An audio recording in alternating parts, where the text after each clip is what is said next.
right, book fam, I am back with another reg/review. Today we are getting into the greatest comic book tale ever told by Michael Collin.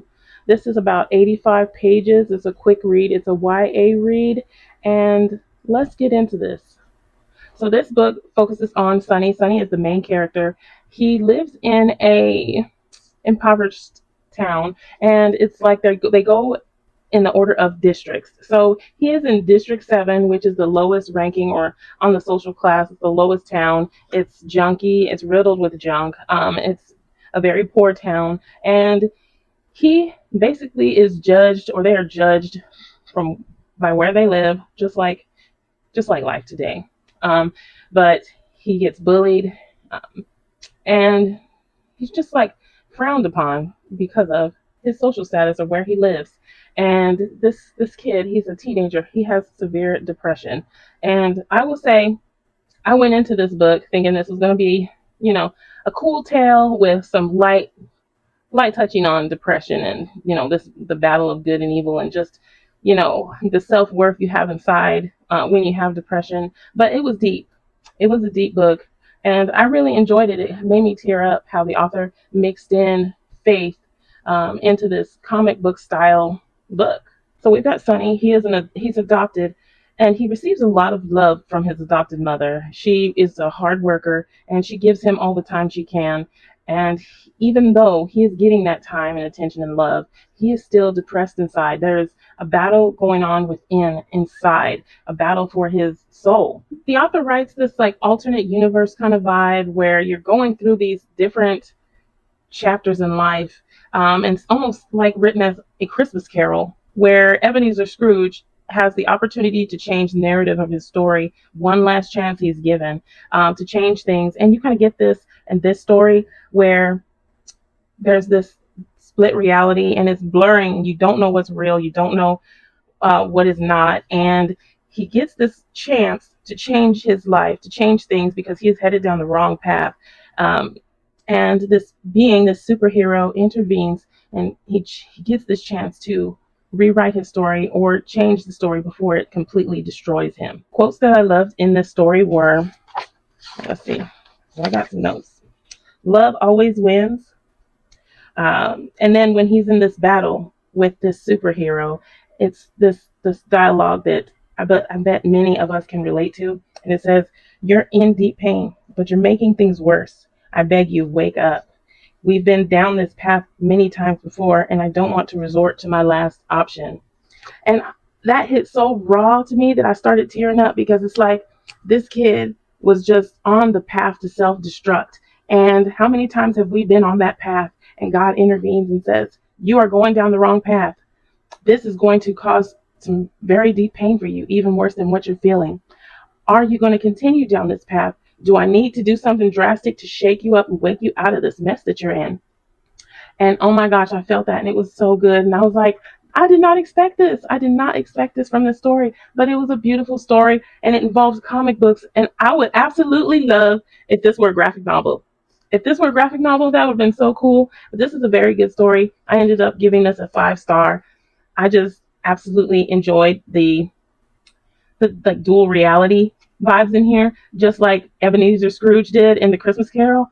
Like, are you gonna continue to mess up like this? Look at what you're doing to the people in your life, how this is affecting them, what your choices will do to them in the future. I enjoyed that. I enjoyed it.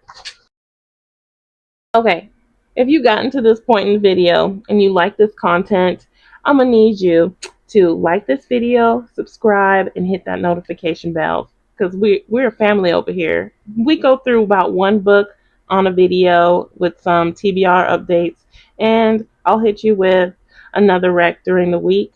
So 2 reviews and like a few recs on the shorts. So yeah.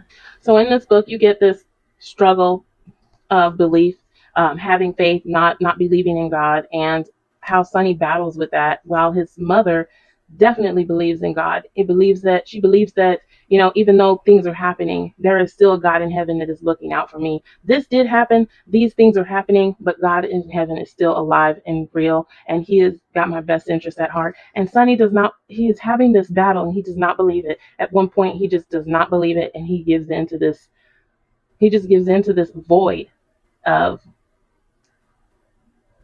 there is no hope. And it is so sad to see. And you don't want this kid to go that route, but he is.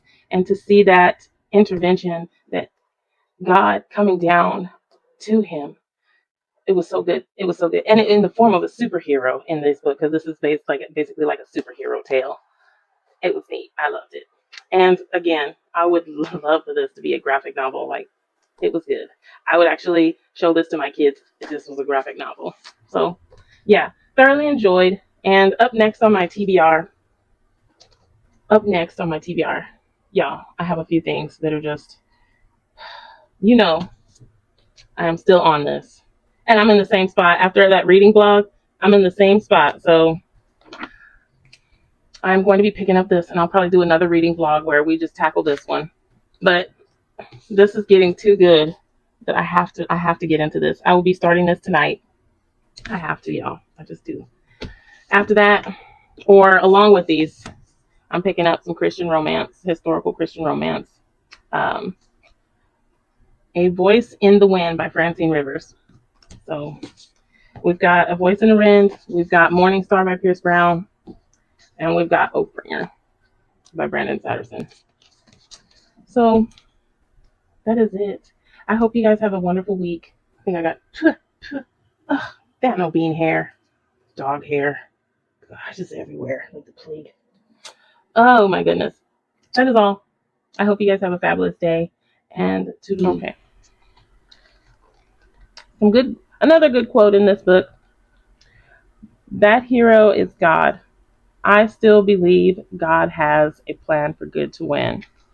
Like, yes, I believe that it is Jesus Christ. That's what I believe. I believe that God's plan was Jesus Christ.